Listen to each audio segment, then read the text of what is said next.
नमस्कार, बहुत स्वागत है आपका। आप देख रहे हैं धर्मा संवाद। कार्तिक मास के शुक्ल पक्ष की नवमी को आंवला नवमी या अक्षय नवमी मनाया जाता है और इस दिन यदि आप 5 उपाय कर लें तो घर में कभी भी धन की कमी नहीं रहेगी, कर्जों से मुक्ति मिलेगी और दिन दूनी रात चौगुनी बरकत होती जाएगी, संतान का सुख मिलेगा। आंवला नवमी के दिन आप एक छोटा सा काम हल्दी से कीजिएगा। आप अपने घर में या फिर जहाँ भी आप जाते हैं आंवले के वृक्ष की पूजा करने, तो वृक्ष पर हल्दी से एक स्वस्तिक बना दें अपनी मनोकामना कहते हुए। और आंवले के वृक्ष के नीचे भोजन पकाने का और खाने का विधान है। अगर आप भोजन नहीं पका सकते हैं तो कोई बात नहीं, लेकिन खाइए जरूर। और इस दिन आंवला नवमी के दिन आंवले का दान करना चाहिए। पूरे साल आपका स्वास्थ्य अच्छा रहता है। तो आंवला नवमी को कई जगह आंवला अक्षय नवमी के नाम से भी जाना जाता है। आंवले के पेड़ की पूजा होती है और आंवले के नीचे ही सात्विक भोजन बनाया जाता है और वहीं पर खाया जाता है। क्योंकि आंवले के पेड़ में भगवान विष्णु, भगवान शिव का वास होता है और आंवला केवल धार्मिक से नहीं बल्कि जो आयुर्वेदिक है उसमें भी बहुत ज़्यादा आंवले में गुण है। तो आंवला नवमी के दिन अगर आंवले के पेड़ के नीचे मिट्टी के चूल्हे पर खाना बनाया जाए और केले के पत्तों पर परोस कर खाया जाए तो मान्यता है यह भोजन जो है, अगर आप खुद भी खाते हैं और गरीब लोगों को या ब्राह्मणों को खिलाते हैं तो ये उपाय करने से आपकी समस्त मनोकामनाएं पूर्ण हो जाती है। इस दिन नहाने के पानी में आंवला डालकर ही नहाने का विधान है, चाहे वो सूखा आंवला ही क्यों ना हो।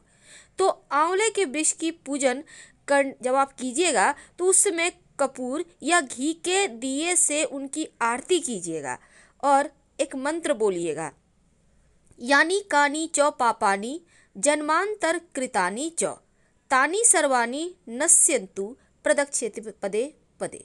आंवले वृक्ष के नीचे अगर आप जैसे कि आंवले के वृक्ष कहीं भी लगे हुए हैं तो वो पुण्य स्थल हो जाता है, वहाँ पर जाना ही शुभ मंगलकारी होता है। और भारतीय सनातन पद्धति में पुत्र की प्राप्ति के लिए महिलाओं के द्वारा आंवला नवमी की पूजा को महत्वपूर्ण माना गया है और यह पूजा व्यक्ति के समस्त पापों को दूर भी करता है और पुण्य की प्राप्ति करवाता है। वैसे महिलाएं आंवले के पेड़ की पूजा अगर विधि विधान से करें तो संतान की प्राप्ति होती है, संतान का डेवलपमेंट होता है। आंवला नवमी को अक्षय नवमी के रूप में भी जाना जाता है। तो द्वापर युग का जब आरंभ हुआ था, कहा जाता है आंवला भगवान विष्णु का पसंदीदा फल है और आंवले के वृक्ष में समस्त देवी देवताओं का भी वास है, इसीलिए उनकी पूजा करने से आंवले के वृक्ष की समस्त देवी देवताओं की पूजा खुद हो जाती है। 1 लोटा जल में 1 चम्मच दूध डालकर अगर आंवले के वृक्ष के जड़ को सींचा जाए और कच्चा सूत हाथ में लेकर 108 परिक्रमा या 8 परिक्रमा किया जाए तो मोक्ष की प्राप्ति होती है। तो आप इस दिन कथा भी जरूर सुनिए, अगर आपके पास समय हो तो 2 लाइन में सुन लें। आंवले के वृक्ष के पूजा के महत्व के बारे में एक कथा है कि एक युग में किसी वैश्य की पत्नी को पुत्र रत्न की प्राप्ति नहीं हो रही थी, तो अपनी पड़ोसन के कहे अनुसार एक बच्चे की बलि भैरव देव को दे दी और इसका फल उसे उल्टा मिला। महिला कुष्ठ की रोगी हो गई और इसका वह पश्चाताप करने लगी और रोग मुक्त होने के लिए गंगा के शरण में गई। तब गंगा ने उसे कार्तिक शुक्ल पक्ष की नौमी तिथि को आंवला के वृक्ष की पूजा कर आंवले के सेवन करने की सलाह दी।